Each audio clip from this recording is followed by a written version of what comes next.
This story comes from a small town in North Carolina. It was late at night and the old woman was sitting in her house alone. Suddenly, she heard a knock on the door. She got up and went to the window to see who was there. She saw a young man in a black suit standing on her porch. The old woman opened the door and then asked him what he wanted.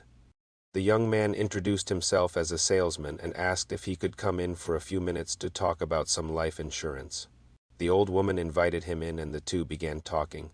The old woman noticed that the salesman had very pale skin and that his eyes were a little strange, but she didn't think much of it. She invited him to sit down on the sofa and have some tea. They talked for a while longer and then the old woman excused herself to go to the bathroom.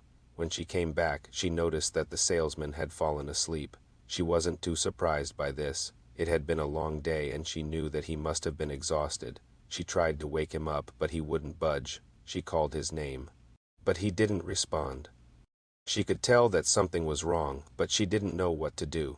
She tried to get him to move, but he just kept sleeping. She was starting to get scared, but she didn't want to show it. She didn't want him to know that she was afraid of him. So she did something. She got up, went to the kitchen, grabbed a large wooden stake, and came back. She stood over the sleeping man and prepared to strike.